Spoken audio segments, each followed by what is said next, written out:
ওঙ্কার বাংলায় আপনাদের স্বাগত। সঙ্গে রয়েছে আমি শিল্পা। আসছি খবরের দিকে। এই তীব্র গরমে অসম্ভব জলকষ্ট। আসানসোল পৌর নিগমের ৬৯ নম্বর ওয়ার্ডের বরাকর দাসপাড়ায় গত ৩ মাস ধরে পানীয় জলের সংকট রয়েছে। তারই প্রতিবাদে বুধবার বরাকর স্টেশন রোড অবরোধ করে বিক্ষোভ দেখালো দাসপাড়ার বাসিন্দারা।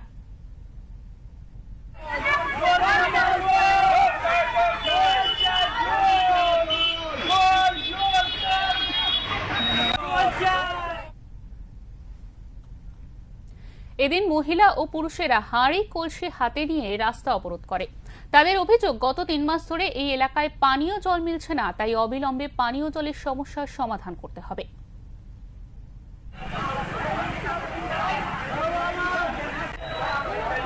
আমার ২ মাস ৩ মাস হয়ে গেল জলে দিচ্ছে না, ভালো করে জানেন, জল দিচ্ছে না। তারপরে যদি জল আসছে তো মানে তোমার এই এক বালতি পাও, ২ বালতি, তারপরে বন্ধ। এমনি জলে কি হবে, কি করে চান হবে, কি করে খাওয়া হবে, রান্না হবে, কি করে গরমে থাকতে পারে বিনা চান করে?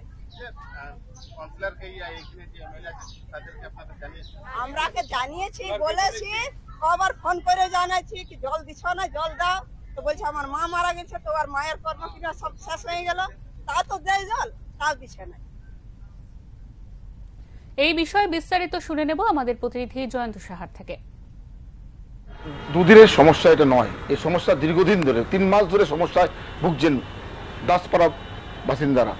আসানসোল পৌর নিগমের ৬৯ নম্বর ওয়ার্ড বরাকর অঞ্চল এলাকার দাসপাড়া বাসিন্দাদের পানীয় জলের সংকট প্রায় ৩ মাস ধরে।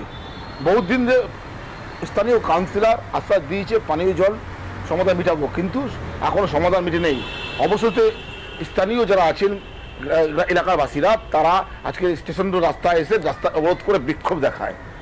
ঘটনাস্থলে ব্যাপক পুলিশ বাহিনী যায়, পুলিশ বাহিনী তাদেরকে আশ্বাস দেয়, আশ্বাসের পরে তাদের বিক্ষোভ ওঠে। স্থানীয় কাউন্সিলরের সঙ্গে যোগাযোগ করলে কাউন্সিলর পরে পাইপ লাইনের টেন্ডার দেওয়া হয়েছে, এখনো পাইপ লাইনের কাজ শুরু হয়নি। কবে পানীয় জলের সমস্যা মিটবে এ দাসপাড়ার? আসানসোল থেকে জয়ন্ত শাহ, ওঙ্কার নিউজ। পথ অবরোধ করে বিক্ষোভ করে স্থানীয় বাসিন্দারা। বেশ কিছুক্ষণ চলার পর বরাকর ফাঁড়ির পুলিশের আশ্বাসে অবরোধ ওঠে।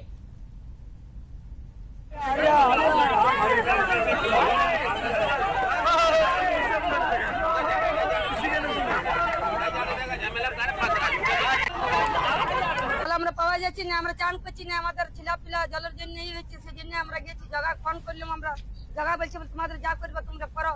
কারণ আমরা গিয়ে আমরা রোড জাম করেছি, এখান থেকে পাহাড়ি থেকে পুলিশ এলো, পুলিশ বলছে তোমরা যাও, আমরা জায়গা নিয়ে যাচ্ছি তোমাদের ঘর। ওই ওইটা বললে বড় ভাবি, তো আমরা নিয়ে যাচ্ছি, আমরা নিয়ে যাই বলবো জল দিবে আপনাদিকে। আমাদের জলের কষ্ট যা জিন্দগি, আমরা যা বিয়ে হয়ে এসেছি, আমরা জলের কষ্ট আমাদের সব দিন আমাদের গরমের দিনে আমাদের বেশি জলের কষ্ট হয়। স্থানীয় কাউন্সিলর সুশান্ত মণ্ডল এই প্রসঙ্গে জানিয়েছেন, দাসপাড়ার পাইপ লাইনের জন্য টেন্ডার হয়ে গিয়েছে, খুব শীঘ্রই কাজ শুরু হবে। যত দ্রুত সম্ভব দাসপাড়ায় পানীয় জলের সমস্যার সমাধানের আশ্বাস দিয়েছেন তিনি।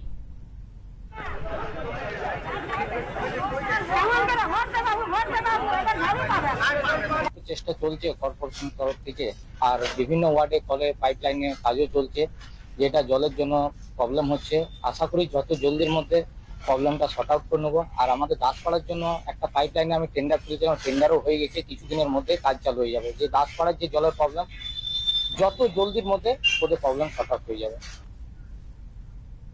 আর অন্যান্য খবরের জন্য অবশ্যই চোখ রাখুন ওঙ্কার বাংলায়।